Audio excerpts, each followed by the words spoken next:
नमस्कार मित्रांनो, तर सगळ्यात आधी तुम्ही हा व्हिडिओ पूर्ण बघा, त्याच्यानंतर मी तुम्हाला सांगतो किंवा आपण ह्या गोष्टीबद्दल बोलू की नेमकं काय विषय येतो। मित्रांनो, अगोदर तुम्ही हा व्हिडिओ पूर्ण बघा। सोने सोने दादा मी फक्त नाश्ता करायला गेलो नका ना। सोने सोने सोने नको दादा नका ना।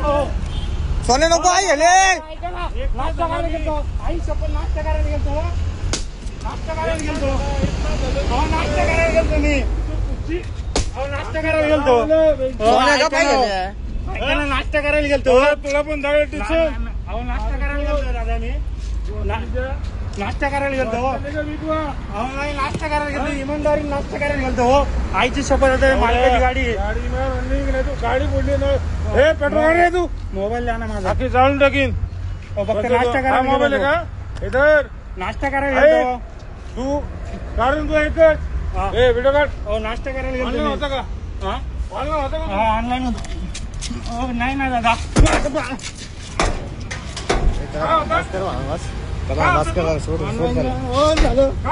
फक्त नाश्ता करायला गेलतो ऑनलाईन होता ना तू नाश्ता करायला गेलतो नाश्ता करायला गेलतो चुकी तेवढी झाली नाश्ता करायला गेलतो। तर मित्रांनो, तुम्ही व्हिडिओ बघितलाच असेल। व्हिडिओ बघितल्यानंतर तुम्हाला काहीतरी त्यातून समजलं असेल, नसेल समजलं तर मी सांगतो तुम्हाला की विषय तो काय आहे। मित्रांनो, तो जो मुलगा आहे गाडीवाला, तो एक ओला उबेरचा ड्रायव्हर आहे, जो तिथं एक ड्रॉप सोडायला गेला होता। ड्रॉप सोडल्यानंतर तो नाश्ता करण्यासाठी तिथं थांबला। तिथं थांबलेला असताना काही जे टवाळखोर असतात किंवा जे स्वतःला तिथला बाप समजतात किंवा तिथला दादा समजतात, ते लोक तिथं आले, गाडी बघितली आणि गाडी बघितल्यानंतर त्यांना काय जोश आला की त्यांनी त्या पोराला बोलवून घेतला आणि त्याची गाडी फोडण्यास सुरुवात केली। जसं की तुम्ही व्हिडिओमध्ये बघितलेलं आहे। तो मुलगा एवढंच म्हणतोय की दादा मी नाश्ता करायला थांबलो होतो। एकदा नाही तो 10दा तोच गोष्ट बोलतोय, पण त्याच्या बोलण्याकडे ना तो व्हिडिओ काढणारा माणूस लक्ष देतोय ना तो गाडी फोडणारा माणूस लक्ष देतोय। तो फक्त एवढंच व्हिडिओ काढणारा तर तो एवढं त्या समोरच्या माणसाला सांगतोय की सोन्या नको। आता तो माणूस दारू पिलेला होता की नाही हे तर तुम्ही ठरवायला पाहिजे, याच्याबद्दल मी काय बोलणार नाही। पण मला एक गोष्ट सांगायची आहे की हा अधिकार तुम्हाला तिथं दिला कुणी? तिथल्या पोलिसांनी तुम्हाला सांगितलं का? तिथले जे आमदार खासदार आहेत त्यांनी तुम्हाला सांगितलं की बाबा बाहेरून गाडी आली की त्या गाड्या फोडत जावा? हा अधिकार दिला तुम्हाला कुणी? अरे दारू पिलाय तू, मूत पिला म्हणजे तू काय तिथला दादा झाला का? बरं चला ठीक आहे, दारू पिलेला नाही असं समजू, तरी पण हा अधिकार कुणी दिला? सांगायची गोष्ट एकच आहे, हे पण जे तिथला दादा समजतात लोणावळ्याचा किंवा खंडाळ्याचा, जे स्वतःला तिथले शेठ समजतात, भाऊ समजतात, त्यांच्यासाठी एकच गोष्ट आहे की शेठ भाऊ, जर आम्ही जर लोकांनी, जे ओला उबेरवाले किंवा जे कॅब ड्रायव्हर आहेत त्यांनी जर लोणावळा खंडाळामध्ये ड्रॉपच करायचा बंद केला ना, तर भिकाचे दिवस येतील तुमचे पण।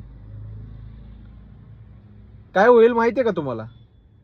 आम्ही जर ड्रॉप करायचं सोडून, आणि माझं हे जे बघतात ना, जे कस्टमर लोक म्हणजे जे सामान्य जनता आहे, त्यांना पण एक सांगणं आहे की हेच कारण आहे की लोणावळ्याचा ड्रॉप लोक का करत नाहीत। एकतर तिथून ट्रिप रिटर्न घेऊन देत नाही कोण, तिथून आहे तसं एमटी यावं लागतं। याला जबाबदार हे अशा प्रवृत्तीची लोक आहेत जे ड्रायव्हर लोकांना तिथं मारतात, त्यांच्यासोबत शिवीगाळ करतात। आणि ड्रायव्हरचं सोडा की हो, सामान्य लोक जे तिथं टुरिस्ट येतात त्यांच्यासोबत कशावरून अशा गोष्टी घडत नसतील? कशावरून गोष्टी घडत नसेल? माझं एकच कळकळीची विनंती आहे, तिथले जे पण पोलीस प्रशासन आहे किंवा तिथले जे आमदार खासदार आहेत, त्या मावळचे आमदार तर तुम्हाला सगळ्याला माहिती आहेत, आपले लाडके सुनील अण्णा शेळके, तर माझी त्यांच्याकडे विनंती आहे, कळकळीची एक विनंती आहे की साहेब, तुम्हाला आम्ही पण मानतो, आम्ही पण इथंच राहतो पिंपरी चिंचवड मध्येच, आम्ही तुम्हाला पण खूप मानतो, फक्त तुम्ही आहे ना काही अशा लोकांमुळे पूर्ण ते लोणावळ्याचं नाव खराब व्हायला लागले, याच्यावर थोडंसं लक्ष द्या। थोडंसं लक्ष द्या. तो काय असं काही बाहेरच्या देशातून आलेलं पोरग नव्हतं, ते बी मराठीच पोरग होतं, ते पण इथंच राहणारं पोरग आहे. त्या पोराला जर एवढं मारत असतील हे लोक, बाहेरून आलेले लोक तर कशी सुरक्षित म्हणावं लागेल तिथं. आणि असे जर व्हिडिओ व्हायरल झाले तर बाहेरून लोक लोणावळ्यामध्ये येतील कसे? बाहेरचा कॅब ड्रायव्हर तर येणारच नाही. टुरिस्ट तर लांबचीच गोष्ट झाली. जर कॅब ड्रायव्हर घेऊनच कोणी येणार नसेल, याला अर्थच नाही ना. आणि माझं स्वतःच एक मत आहे, मी तर ठरवलंय, तुम्ही पण जर खरे ड्रायव्हर असताल तर एक गोष्ट आजपासून लक्षात ठेवा मित्रांनो, की लोणावळ्यामध्ये ड्रॉप करायचाच नाही. वा अख्खा महाराष्ट्र पडलाय इकडं, लोणावळ्याला जायचंच नाही.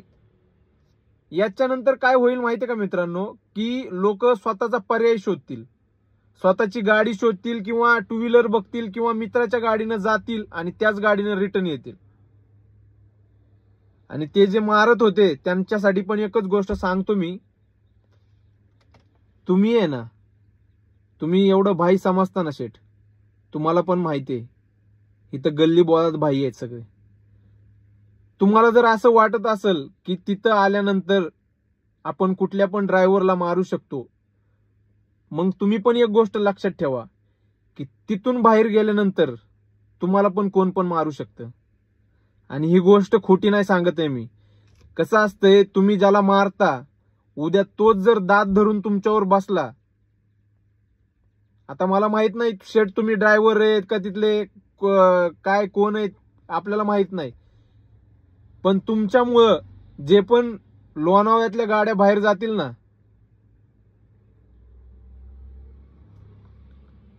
त्या बिचाऱ्यांचं वाईट होऊ शकतं. कारण अशा गोष्टी घडल्या ना, आजच्या काळामध्ये तुम्हाला पण माहिती आहे कोण कुणाला घाबरत नाही किंवा कोण कुणाचा बाप होत नाही. अशा गोष्टींचा जर मनात एखाद्यानं राग ठेवला एखाद्या ड्रायव्हरनं, तर तुम्हाला पण माहिती आहे काय होऊ शकतं.